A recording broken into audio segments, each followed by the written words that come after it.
What's up ka-brothers? So ngayon nandito tayo sa cross prediction. So mapupuntahan nyo to ka-brothers. Puntahan nyo lang yung link na prediction.crossdefi.io. Under din ito ng cross ka-brothers kasama ng crosswave and the like. So sa video na to ka-brothers, I'm gonna be explaining what you can play here and how to earn ka-brothers and what token you can use. Kaya abangan nyo to ka-brothers.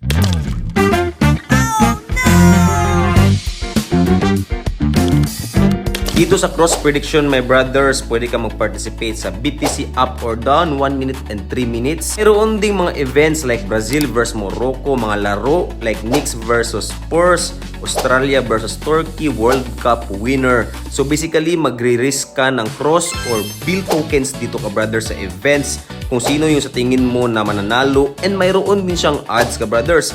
And syempre, ang rewards ay magdidepend sa odds. Aside sa mga laro at mga crypto, mayroon ding events na kagaya sa Trump, SpaceX, Apple, will the Iranian regime fall, also China, and meron ding Ethereum up or down. Question ka brothers, ano ba yung up or down? So the up and down ka brothers, magbe-bet ka kung mag-up siya or down. For example, kukunin mo yung up.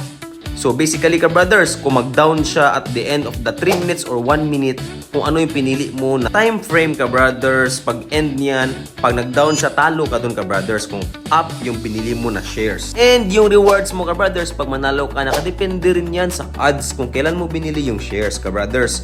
So mag-ingat kayo sa pagbili-bili ng shares, baka biglang mag-spike sa opposite direction. Yan yung iwasan natin kasi baka maubos or yung tinatawag nilang liquidate tayo dyan. Yan yung under sa events tab dito sa cross prediction. I-check naman natin yung portfolio ka brothers. Dito makikita mo yung total equity.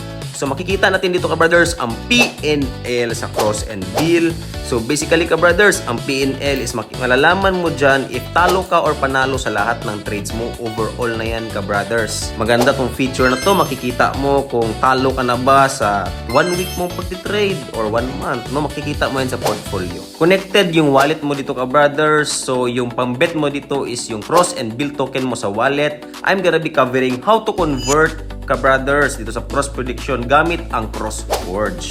So itry natin tong BTC up or down ka brothers. So mayroon ditong current price. So yan yung tinitignan mo ka brothers. And yung base price naman ka brothers, yan yung basihan natin. So kung pagpasok mo, pagbili mo ng share dito sa buy, up ka brothers or down, so yan yung base price natin.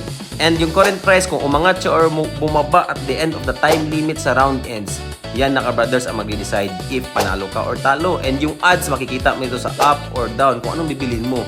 Kagaya ngayon, yung down ay 1.13 times lang. So maliit lang yung profit mo dyan ka brothers, but mas safe play. Kaya dito ka brothers, magda-down ako dito. Kasi naka-down siya ka brothers at biglang nag-up pa nga ka brothers. So ngayon, bibili pa ako ng down shares, dagdagan ko kasi mas mataas na yung odds. So mas malaki yung profit ngayon, bili pa tayo ka brothers. 5 seconds na lang, sana bumaba siya ka brothers.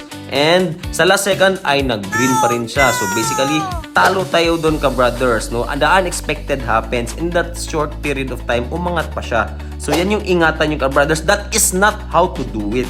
So you have to stay safe, analyze the market. Maganda dyan ka brothers, magbukas ka ng Binance or Mexi. I-analyze mo yung mga graphs niya ka brothers, no? There is a way to analyze it in a short time span. So after mo pala mag-trade ka brothers, punta ka sa portfolio at i-check mo yung currency, cross or bill ka ba nag-trade, at dyan makiklaim mo yung rewards mo kung talo or panalo. So kung panalo ka brothers, makiklaim mo dyan kaagad yung bill tokens or yung cross tokens. That is how to trade in cross prediction my brothers. It is very simple, however you have to be careful in betting.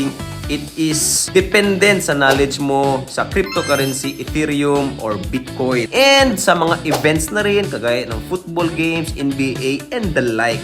So good luck sa pagtitrade nyo ka brothers. Sana may natutunan kayo and watch my next videos regarding CrossForge. Thank you for watching.